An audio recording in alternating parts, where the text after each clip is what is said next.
Madame la présidente, monsieur le ministre d'État, chers collègues, nous sommes dans cet hémicycle pour débattre du projet de mégamine Montagne d'Or. À ce jour, c'est le plus gros projet aurifère jamais porté sur le territoire national.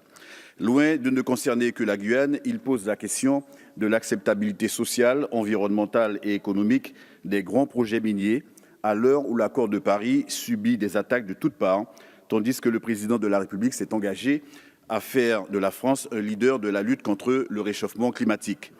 Car au-delà du seul projet Montagne d'Or, c'est bien la vision du développement de nos territoires et la transcription en fait et en acte de nos engagements en matière de transition écologique et solidaire qui doivent nous interroger. En réalité, derrière le nom évocateur et enchanteur de la Montagne d'Or se cache une montagne de superlatifs pour un projet mal encastré entre deux réserves biologiques intégrales abritant plus de 2000 espèces animales et végétales, dont 120 espèces protégées. Une montagne d'or qui sera en fait un gigantesque trou, jugé par vous-même, 2500 mètres de long, 500 mètres de large, 400 mètres de profondeur, soit l'équivalent de 32 fois le Stade de France. Quotidiennement, de cette fosse seront extraites 80 000 tonnes de débris de roches arrachés des entrailles de la terre à l'aide de 18 tonnes d'explosifs et traités avec 10 tonnes de cyanure. Sur la fiscalité, à n'en point douter, cette montagne accouchera d'une souris, puisque des 54 millions de tonnes de minerais extraits en 12 ans, ne seront récupérées que 85 tonnes d'or, dégageant certes un chiffre d'affaires avoisinant les 12 milliards d'euros, mais qui ne laissera ruisseler vers les collectivités de Guyane que 5 petits millions d'euros par an à cause d'une fiscalité totalement inadaptée. 5 millions d'euros par an, c'est la petite sucette que font miroiter des investisseurs prédateurs à une Guyane étouffée par des finances locales exsangues et qui ne permettent plus de faire face aux conséquences de l'explosion démographique du territoire et aux carences de l'État. Quant aux 750 équivalents temps plein promis, ils ne seront qu'un mirage dressé face à certains jeunes qui désespèrent de trouver un emploi et auxquels on fait miroiter des débouchés alors que la réalité démontre la précarité et l'extrême pénibilité de 85% des emplois de la filière. Permettez à ce stade que j'exprime une pensée pour les 134 personnes qui ont péri et les 200 disparus, en grande majorité des ouvriers miniers dans la catastrophe de Brumadinho, qui ne finit pas d'endeuiller notre voisin brésilien. 4 ans plus tôt, à quelques kilomètres de là, une autre rupture de digue avait coûté la vie à 19 personnes et pollué pour plus de 30 ans des centaines de kilomètres de rivières, impactant durablement la vie des peuples autochtones. C'est ainsi que les communautés autochtones de Guyane, par la voix du Grand Conseil coutumier et leurs organisations représentatives, ont exprimé un refus massif au projet, au point que la Commission pour l'élimination des discriminations raciales de l'ONU somme la France aujourd'hui de mettre en œuvre une véritable consultation de ces populations en parfaite conformité avec le droit international en la matière, ce qui ne semble pas avoir été le cas du débat organisé sous l'autorité de la Commission nationale du débat public. Ce débat public a révélé une forte et incontestable opposition des Guyanais au projet, puisque 86% des participants s'inquiètent de l'impact environnemental et 55% pensent que ses retombées sociales et économiques seront insignifiantes. Ce refus massif se retrouve également dans le dernier sondage IFOP qui montre que 69% des Guyanais sont opposés au projet, 81% d'entre eux considérant que le projet fait courir un risque important pour l'environnement. Par ailleurs, 2 pétitions d'opposition au projet rassemblent à ce jour 384 000 signatures pour l'une et 114 000 signatures pour l'autre. En tout, ce sont plus d'une centaine d'organisations locales qui se sont engagées contre ce projet qu'ils considèrent néfaste pour la Guyane et les Guyanais. Des inquiétudes, nous n'en avons que trop, Monsieur le ministre, du fait de l'ouverture et de la profondeur de la mine qui entraînent des risques de pollution tels que le perçage de nappes phréatiques et le drainage minier acide, du fait également de la forte pluviométrie locale qui rend difficilement maîtrisable le risque de ruissellement de métaux lourds, comme souligné dans le dernier rapport de l'INERIS. Or, à l'heure actuelle, le porteur du projet n'a fourni aucun élément concret d'évaluation de ces risques. Les menaces sont aussi inhérentes à la fiabilité du stockage des boues issues de la cyanuration, puisque des millions de tonnes de roches broyées et cyanurées seront stockées sous forme de boue dans les parcs à résidus qui devront résister dans le temps et l'espace. Le risque de pollution de l'environnement est grand puisque 2 à 3 fois par année, des barrages miniers cèdent sous la pression des sédiments qu'ils stockent. C'est ce qu'il s'est passé au Brésil la semaine dernière et surtout à Homai au Guyana en 1995 sur l'une des plus grandes mines d'or au monde où le déversement de 4,2 millions de mètres cubes d'eau cyanurée dans la rivière Essequibo a empoisonné 25 000 personnes.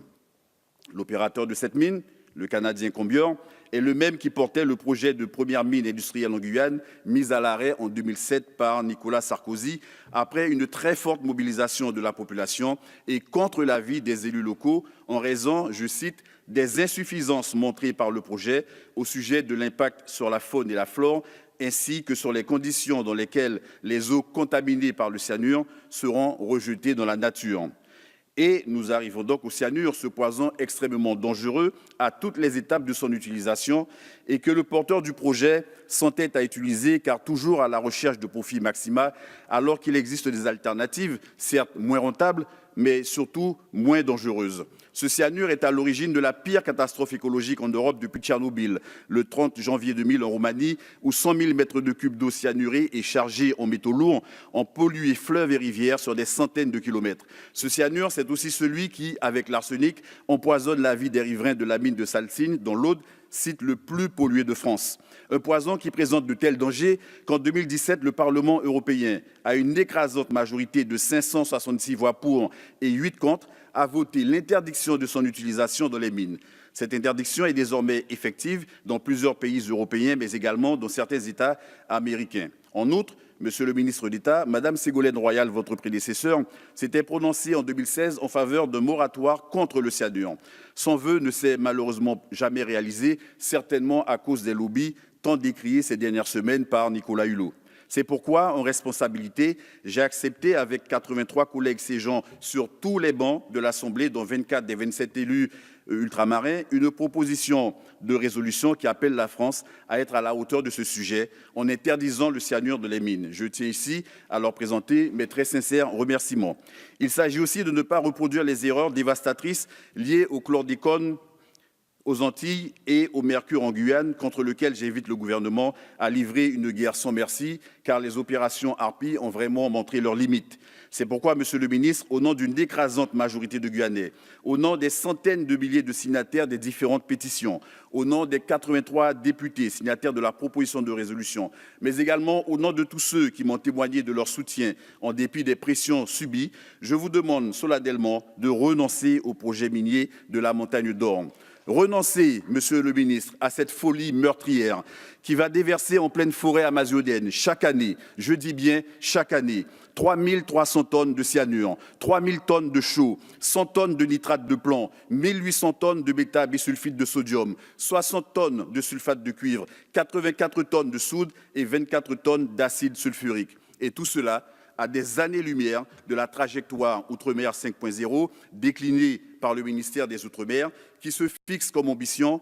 zéro déchet, zéro carbone, zéro intrants chimiques, zéro exclusion et zéro vulnérabilité. Nous sommes là sur des dynamiques radicalement opposées dont le rapprochement relève de la pure schizophrénie. Renoncez également à cette ineptie qui va engloutir 560 000 € par emploi créé. Renoncez, Monsieur le ministre, à cette aberration qui réside dans l'industrialisation à tout prix d'une filière aux effets d'entraînement quasi nuls et qui va à l'encontre de toutes les belles ambitions que nous portons pour ce territoire. Non, Monsieur le ministre, contrairement à ce qui se dit ça et là, l'opposition à ce projet n'est ni dogmatique ni idéaliste. Les rapports du CGEDD de 2016 et du cabinet de loi de 2018 démontrent ce que nous savons déjà. La voie du développement économique et social de la Guyane et des Outre-mer en général passe par le développement des filières durables. Les atouts sont là, les richesses également sont là, et notamment l'abondance des eaux douces renouvelables qui ne sauraient être impunément souillées par les conséquences des industries extractives. La seule chose qu'il nous manque cruellement, c'est la volonté et surtout le courage politique de développer des filières tournées vers l'avenir. Nous devons renoncer à tout enfermement dans une stratégie où les profits d'une minorité d'actionnaires se feraient au détriment du peuple et au péril de notre environnement. C'est pourquoi je veux croire, Monsieur le ministre, en votre engagement Je veux croire en l'engagement du président de la République. Je veux croire en l'engagement de la France qui ne saurait se résumer à des slogans pour que soit enterré rapidement un projet néfaste pour la Guyane et également néfaste pour l'image de la France, car la montagne d'or laissera rapidement sa place à un vaste trou d'ordures. Monsieur le ministre, mettons la Guyane sur les voies du développement durable, car elle dispose de tous les potentiels pour enfin être érigée au rang de carrefour mondial d'excellence.